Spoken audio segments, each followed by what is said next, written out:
Now on the line, friend of the show, chief epidemiologist from Michigan State University public health expert, Dr. Deborah Verholden. Dr. Verholden, you there? I'm here, Attorney Patel. How you doing? How you doing? I'm doing well. Dr. Umar, are you still there? Yes, sir. All right, thank you so much. So I'm glad that both of you are here because I want to make sure we present the audience with both sides of this discussion on the vaccine. Yeah, we're saying the vaccine. I want to be real clear. In the U.S., we've got 3 currently available FDA-approved, different regulatory levels, vaccines that are on the market. So I'm talking specifically about the 3 that are in use here. Those vaccines have been proven safe and effective. The side effects and the very rare but important negative effects that have been shown in a very small number of people are known. The signs and signals, if you are having a negative or an adverse reaction, are known and are manageable and can be treated. So that is the current state of the science. The vaccines have been proven to be safe and effective at reducing the risk of transmission, most importantly, at the risk of, it's not 100%, but it does reduce the risk of transmission. It reduces symptoms, it reduces severe symptoms, the need for hospitalization, and the risk of death. That is what we know, and it's the state of the science. Of course, I wouldn't impugn the doctor's professional opinion, but I would ask, how can she be certain that these 3 vaccinations have been proven safe? Are we just parroting the conversation that's coming from the Food and Drug Administration, or have we looked at it in-depthly to see whether or not we concur with the narrative that they have been proven safe? And if so, how do you explain so many deaths from fully vaccinated individuals? Oh, that's a great question. That's a great question. And so, no, I'm not parroting what the FDA says. I do trust what's come out of the FDA because many of the people that are in our circles, we know, are also looking at this data. We have our very own COVID task force through the National Medical Association, the largest and oldest association of Black physicians in the world. Dr. Leon McDougall, the outgoing president of NMA, reviewed that data. He participated with the White House task force. And he said, and a panel of doctors that we chose who got to review that same data and are ongoingly looking at that data, have said that the vaccine is safe and effective for us and will absolutely provide more good than harm to us. So if I don't trust the FDA, I definitely trust the National Medical Association and the brothers and sisters in that organization who've done the work and who've looked at the data. And I also trust the data that I've looked at myself. I have a very deep dive in my own state. I'm on the Michigan Coronavirus Task Force, the Flint and Genesee County Task Force, and the New York City Task Force. And I've gotten to see data from other places. So it's unfortunate the vaccine is not 100%. It's not the panacea. It's not going to solve this problem of COVID, and we now have to learn to live with it. But I don't think the vaccine has caused those deaths. What it did is it failed at preventing them. And that's tragic, but that it's not 100%. And I how think do you explain, good doctor? Go ahead, Dr. Johnson. Keep this going. So many people being vaccinated and still catching the coronavirus. If the purpose of the immunization is to reduce the risk of catching corona, why do we still have so many fully vaccinated individuals still coming down with the infection? Yeah, what we learned in the clinical trials was efficacy, how well the vaccine worked under ideal conditions. And from when those vaccines were developed till now, this is a new strand of the coronavirus. SARS-CoV-2, the virus that causes COVID-19, is new to us. That virus is now mutated. And what we're finding out is the currently available vaccines are not as effective in the face of these variants as they were in the clinical trials. And so what's predictable is very similar to the flu vaccine. It's going to be seasonal. And we're going to have to keep pace and have a vaccine that keeps pace with the most dominant variant strains and the strains that seem to be more highly transmissible. This is how this works. This is not new for us. It's the same thing with flu. So, unfortunately, we rolled out the vaccine too slowly and, in my opinion, removed other important layers of protection. And now the vaccine is not operating and optimally providing the protection that we had hoped it would provide. I will tell you, though, however, from the data that I'm personally collecting and looking at in my own city and in my own county and in my own state, we are seeing substantially fewer deaths and hospitalizations among vaccinated people compared to people who are unvaccinated. And I'm not dogging anybody who's unvaccinated, but that is what the data are telling us. The data are telling us if you can track COVID, you will have a much lower chance of having a bad outcome if you're vaccinated than not vaccinated. And I don't want to tell people anything else because that is what the data says. And for all of the people who have died who've been vaccinated, there's been a substantially larger number of people who have died and been unvaccinated. All right, let's keep this conversation going after the break. This actually might be the most productive conversation I've heard in all the black media on this, where we're actually having experts and people on both sides discussing these things. But I think we all have one goal, which is to have fewer black people die from COVID-19 or from anything associated with it. And so I think having this conversation is crucial for our communities. Thank you so much. And Dr. Verholden, you mentioned that some of these questions have to be answered by, somebody who's a treating physician, not just somebody in public health, but who's in the hospitals intubating patients. And you say you had somebody you wanted us to talk to. I did, and I really want Dr. Umar to talk to him, too, because what I appreciate is the fact that he's asking questions and challenging. I like that. We should be doing that. And I encourage people who are out here grappling. But what I do want is for what we are talking about to be grounded in fact and science. The facts, I trust our people more than I trust others. The science, that's evolving. But I'm a scientist, and so is my colleague, Dr. Adam Milam. He is an anesthesiologist. He's an M.D. Ph.D., so he's an epidemiologist, and he's also a physician. Hopkins trained, just finished a fellowship at Cleveland Clinic, one of the top hospitals in the world. He is now an attending physician at the Mayo Clinic. Since the beginning of the pandemic, he's been treating patients in the hospital. He's been looking at data. We've been publishing on it. We've got our sleeves rolled up, but he is the real deal Holyfield, and he doesn't mince words. He doesn't follow any agenda. He's about the same thing we all are, protecting and preserving the life and vitality of black people. So I just want to give my man, Dr. Adam Milam, a chance to jump in. All right, Dr. Milam, how are you? I'm doing well. How are you? I'm doing great. I love being by far the least educated person on this phone right now. This is great. But Dr. Milam, I wanted you to talk a little bit to Dr. Johnson, because Dr. Johnson represents many of the questions that millions of people in our community have about the vaccine and its effectiveness and whether or not it is, is it something black people should be taking, which is a question that's in media, that is in the barbershop. Can you kind of tell us what is the current state of information we need to know on the vaccine? Is it killing old people? Is it contagious? If you take it, will you kill somebody next to you? Is it, just give us the facts so that we know. Sure, and I would like to just start off by saying that I'm speaking on behalf of myself and none of the institutions that I'm currently employed by. But what we do know is that the COVID-19 vaccines are safe and they're effective.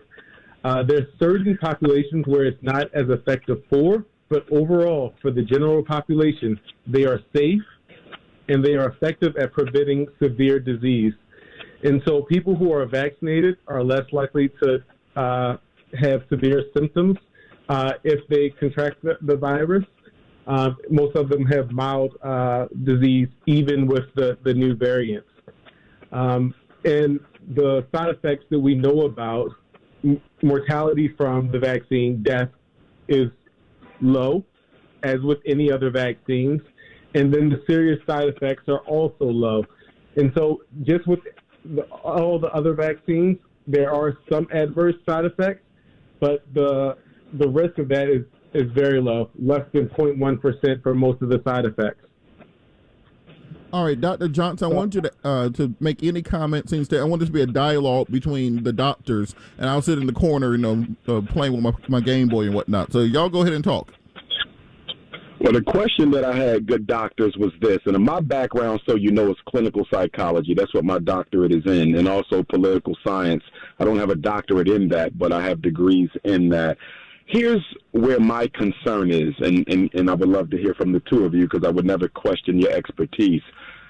Most vaccinations take years to develop, and the side effects that come from those vaccinations, we often need even more time to ascertain exactly what they are. So longitudinal data and longitudinal studies normally accompany any of the established vaccinations.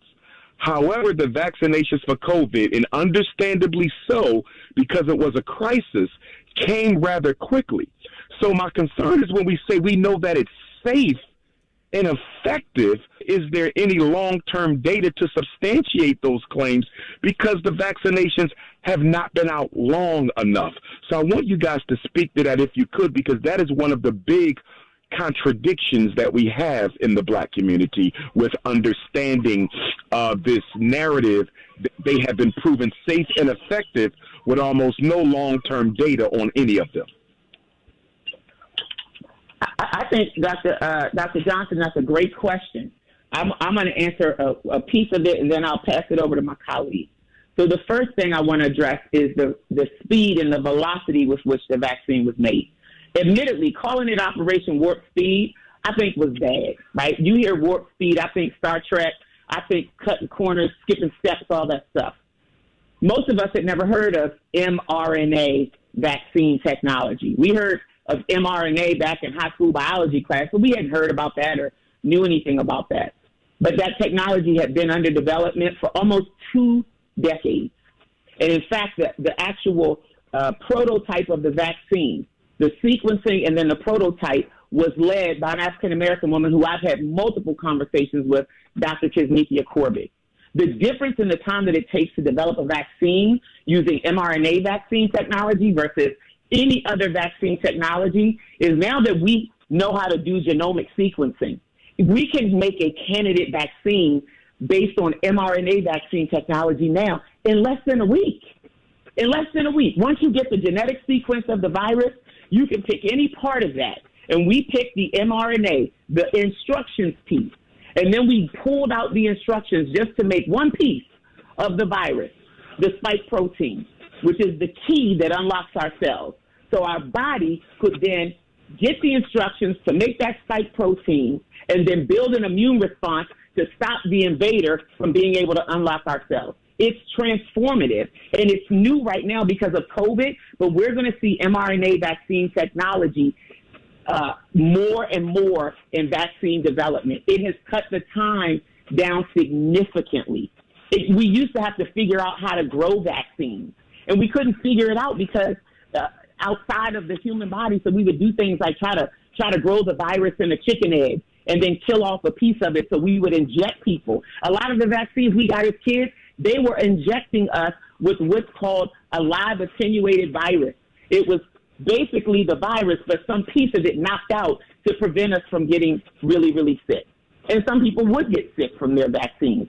The mRNA vaccine technology is so much better than the technology that we had in the past, and it's transformative because in a week, you can develop a candidate vaccine that can be tested. The second thing that I want to speak to is this notion that we don't have longitudinal data, we don't have long-term data. That is true. The thing I want to say about that, in the lion's share of cases, there are only 2 exceptions that I can think of where it took 5 years for the negative effect of a vaccine to show up. Almost always, there's a negative effect from a vaccine, it will show up either immediately in an adverse reaction that somebody has, or it will show up in the weeks following vaccination. That doesn't mean that there couldn't be some unknown or unintended long-term consequence, but the likelihood of that is so small. And in the meantime, people are dying. So what I ask people to consider is, if there is some small, rare, unintended negative side effect, you won't even potentially be alive to experience it if you die from the actual disease. So when I weigh that risk out for myself, to me, it was an obvious decision to make, to get vaccinated. So when we say safe and effective, that's based on everything that we know right now about vaccines and about how human beings respond to vaccines and the time frame with which typically negative adverse consequences show up. They typically don't come 5 years later. We would know within a few minutes to a few weeks. All right, we're going to keep this conversation going after the break. This is probably the most productive. Me and Sean Garvey have already decided this is probably the best show we've done this year, the most informative show. So we're going to keep this thing going. The doctors are in the house. We literally have like every doctor across the board talking about this COVID vaccine and trying to get the proper information to the community. I will go back to you, Dr. Umar, because you really are the voice of many people in our community. You know, you go city to city, you're talking to brothers on the street corner, at the barbershop, you're listening to people during your morning calls with parents. What are some more concerns that you're hearing from parents or from people in the community about the vaccine that hopefully we can get answers to help inform people on making the most informed decision possible?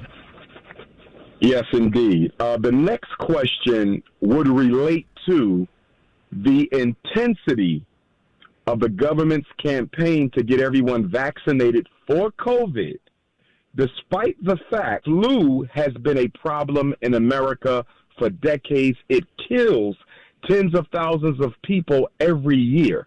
So the reason why a lot of people are very skeptical about rushing out to get the COVID vaccination within the context of a racist American medical complex that has always used black people as research guinea pigs and involuntary lab rats to test different things on, such as the Tuskegee experiment, prison experiments, so forth and so on. Why don't we see the same intensity towards getting everyone vaccinated for the flu as we see getting everyone vaccinated for COVID, when way more people contract the flu every single year? Okay, well, Dr. Umar, I think you got me there, because you're right on the money. But I want to correct a couple things. We saw record low numbers of flu last year, right? And the reason that is the case is because all the things we did to prevent the spread of COVID also prevent the spread of flu. So we saw record low number cases of flu, not just in the U.S., but globally. All over the entire planet, we had record low number cases of flu. It's a great point that you make. I will tell you, most people don't hear about it, but we do a lot of major flu campaigns. The difference is the mortality and the morbidity associated with the flu. So mortality, i.e. death, and morbidity, illness, long-standing, complications or things that people have to live with after they get sick, tend to be a lot lower for the flu. Little fun fact for you, that big pandemic that we had in 1918, that flu pandemic, do you know we are still living with that flu? The flu pandemic of 1918, we are still living with. And we came out of that in the absence of a vaccine. So I will grant you that. I do believe that the overemphasis and the strong government campaign and emphasis on the COVID vaccine has only fueled mistrust, has only increased people's reluctance and hesitance. And it makes sense to me. My fight is for equity. I respect people. If they've weighed out all the facts and the risk and whatever, and they're ultimately a no, I respect people's choices and decisions. My only thing is I want those choices to be based on fact, not fiction. And some of the facts, you're right, remain to be known. We don't know. So you've got to weigh that out and figure out, is the mitigation of the risk worth it for you? But flu has a substantially lower mortality rate than does COVID. Last season, we had a substantially lower flu, fewer number of cases than we did in years past because of the same protection strategies that we use. And the government is now trying to shove this down people's throats. And admittedly, when it first came out, Black and brown people had a terribly hard time getting it.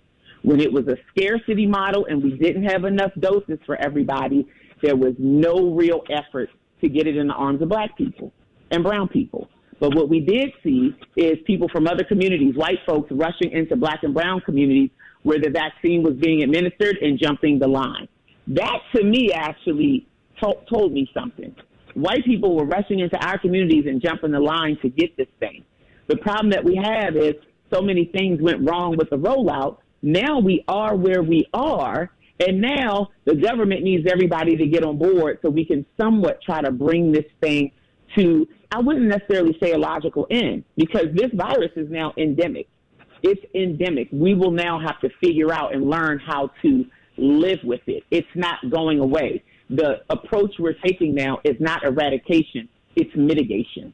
We're not trying to get rid of it. We're trying to learn how to live with it and lessen the negative impact that it'll have. Dr. Milam, what do you say?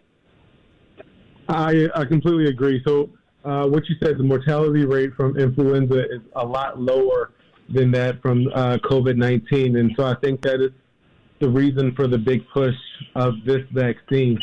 And I want to go back to one point before the break, if I can, about people dying from the vaccine. And so the data that we do have, people are not dying from the vaccine, vaccinated people are dying from COVID-19. So as we stated before, vaccinated persons die at much lower rates than unvaccinated persons. And even though there are breakthrough cases in the elderly and the immunocompromised population, the risk of death is much lower when they are vaccinated. So people are not dying at alarming rates from the vaccine. It's from COVID-19. And before we run out of time, I want to go back to you, Dr. Umar, for your next question, but also wanted to get your take, Dr. Umar, on vaccine mandates, and also from Dr. Milam and Dr. Verholden, because of course that's on many people's minds because of jobs. You can't go to sporting events, you can't go to these places.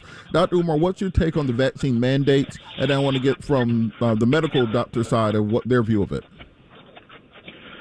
From a political science perspective, I take grave issue with the forcing of the vaccination, because clearly it is a violation of First Amendment rights.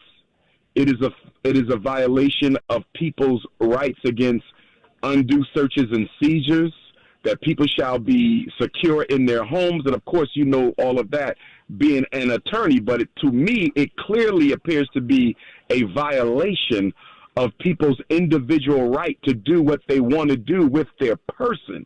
So the forcing of it, I believe, should be prompting some sort of an argument before the U.S. Supreme Court to decide whether, in fact, the government or the government as employer can force individuals to do something with their bodies against their will.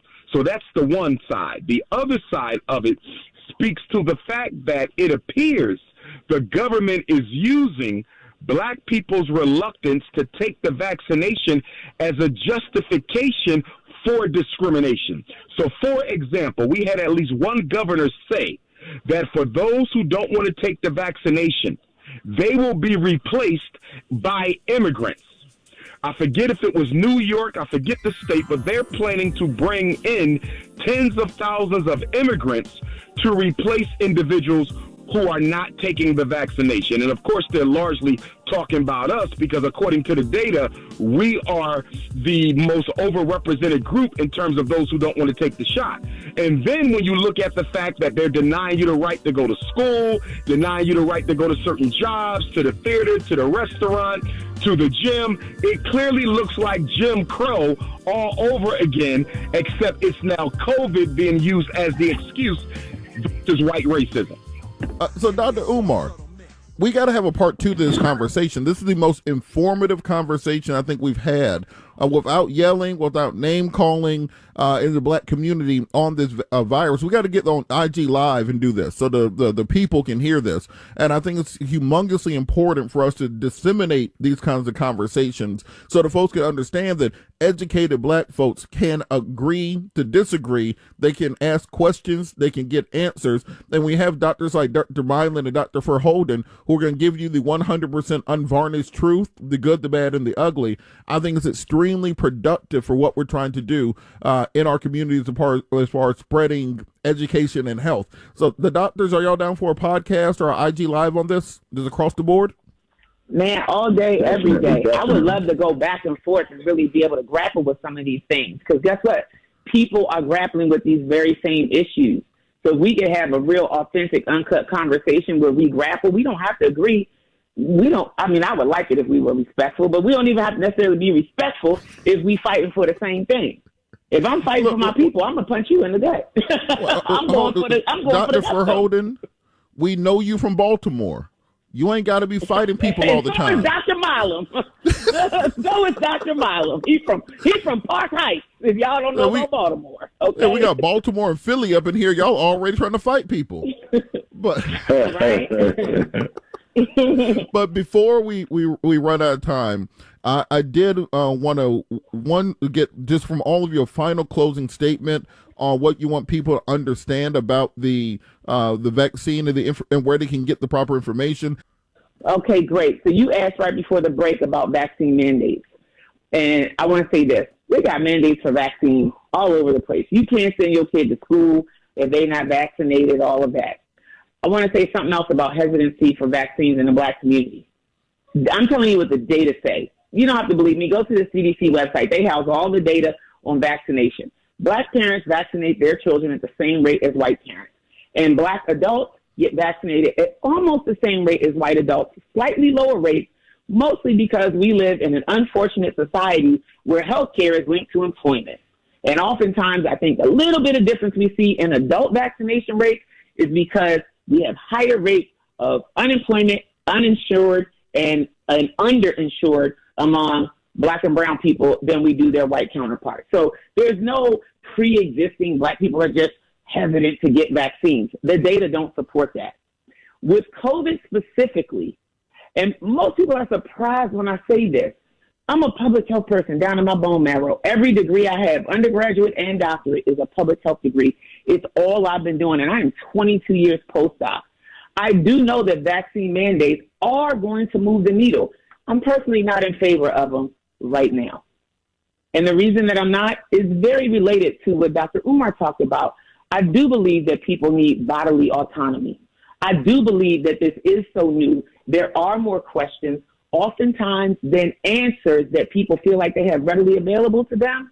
And what I don't want to do is force something on people and then mess with their mental, social, emotional, physical, spiritual well-being because something was forced on them in the wake of the way this whole thing has gone, in my opinion, has only fueled inequity. COVID exacerbated pre-existing racial disparities in health and healthcare access. And I don't want vaccine mandates to be the new tool of oppression. I think of the crack cocaine laws that came from the Anti-Drug Abuse Act. If those laws were implemented fairly, 70% of crack cocaine users were and still are to this day white. But 85% of people who were adjudicated and criminalized over crack cocaine laws were black.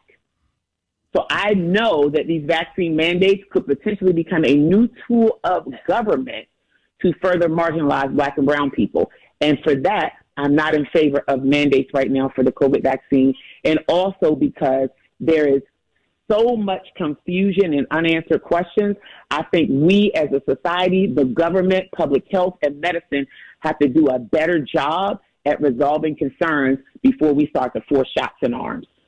Fuck, my phone died. All right, Dr. Milam. No, we're still here, Dr. Verholden. All right, Dr. Milam, you there? I got fired up.